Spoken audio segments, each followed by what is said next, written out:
Hi, I'm Alex, and today I'm going to be showing off JAD.io, my team's career information site for paths that don't require a college degree. Since our last demo, our biggest change was an improvement to our backend methodology for matching a user to a recommended set of careers. We've also made other improvements across the website, like adding careers to our database, upgrading the visual layout, and we responded to some initial user feedback by minorly restructuring a couple of pages.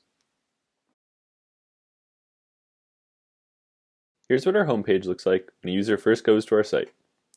This page used to have a lot more information, but based on an initial round of interviews, we got feedback that it felt like an absolute overload of information, so we decided to opt for a more minimal design that prompted a user to start with our career survey, since that's really where we want them to go first. We took the original information from the old homepage and we moved it to a separate About page for the curious user who still wanted to learn more. I'll be showcasing the About page a little bit later. This is what a question from our survey looks like. For each question, we have a 5-option Likert scale to gauge a user's perceptivity to a career scenario or description. A user can toggle back and forth through questions using the arrow buttons at the bottom. The Submit button is grayed out until all the questionnaire is complete, and then it'll look like this.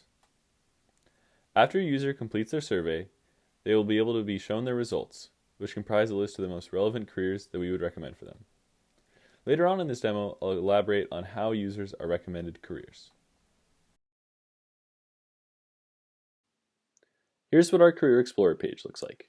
It has a list of all the careers in our database, and for each career, it shows the name, the average salary, and a link to get more information about that specific posting. If our team was able to spend more time on this project, the database is absolutely an area that can always be improving. The larger our dataset, the better our site will be able to be at matching a user with a potential career. I'll mention some other potential next steps later in a section on our challenges. The majority of the text-based content of our website is stored in pages specific to individual careers. These career pages can either be accessed via the results of our survey or from the Career Explorer page. For each career page, we have included a brief description of the type of work a typical employee could expect to do day to day. And for each listing, we've also included information in the categories of benefits, drawbacks, requirements, and warnings. And these categories are based on a round of initial user surveys on what features of a listing a potential job searcher would find the most significant. Just as a couple of examples, here's what our career pages look like for the jobs of construction worker and police officer.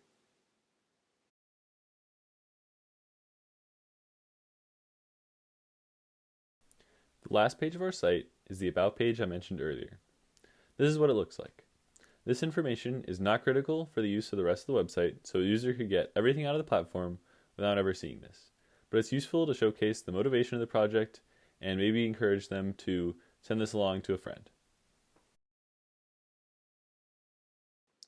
Now that I've showcased the purpose of different pages on our website, I'm going to walk through a typical use case of our site from the perspective of an example primary persona. So in this scenario, our user is about to graduate high school, and due to their family situation, they must be able to support themselves in the next 2 years. In terms of personality traits, they are very motivated to help others. Let's say they find our site via social media.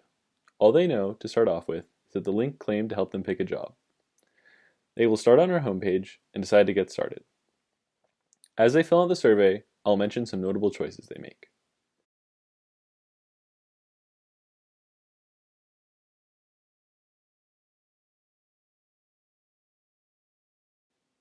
The first question they respond definitely to is about working in a medical setting.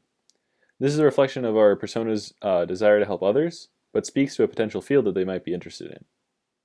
Our career recommendation algorithm generally will significantly be influenced by such a definitive selection. The user also responds very positively to a question about helping others with their personal issues.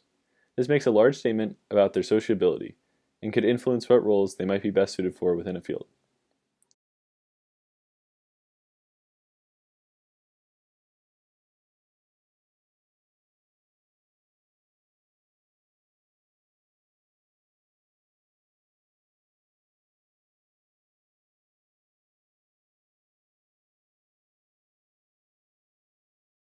The user might not pick the highest level of agreement to this question, but this positive decision makes a statement about the user's willingness to move around and is an indicator of physical ability. After finishing each question, they can submit their survey responses and immediately get a filtered set of career recommendations. From their survey results, they want to take a look at their top couple of recommendations. I will go into more detail later on how our recommendation methodology works, but just by looking at the suggestions, we can see that most of them are in the medical field. Let's see how well the top results match this persona's requirements. So the first page they look at is for nursing assistant. This career requires very little training and takes way less time than their requirement. Helping others is at the core of this career, which is exactly what they wanted.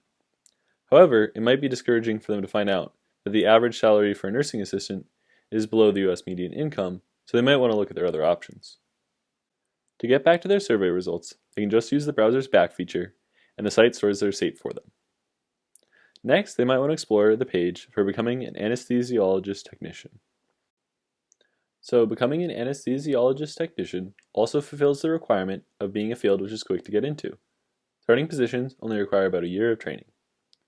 This career is in the health services industry, which is designed to improve others' quality of life. And this career also pays much better than, for example, the last one we looked at.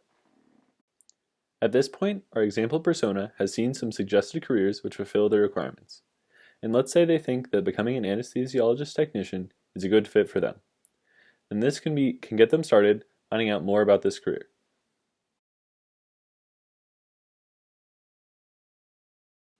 While working on the project, our team ran into a number of challenges along the way. In general, these challenges fell into the categories of project management challenges and technical challenges. Our first challenge was project management related. Our issue was bad version control hygiene of our Git repo.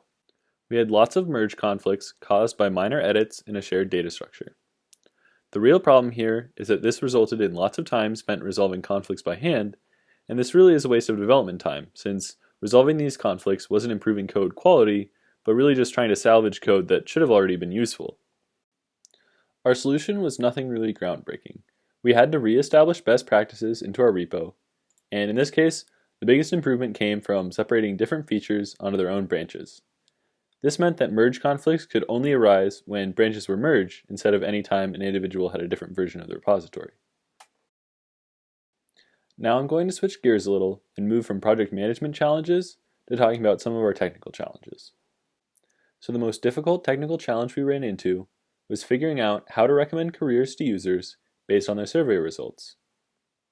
A related challenge was determining how to write appropriate survey questions that were succinct, but provided insight into what careers a user might be successful in. We used a technique recommended by the US Bureau of Labor, which gauges a user's personality and their affinity for different job fields. Let me walk through what happens behind the scenes. The first concept I want to explain is Holland codes.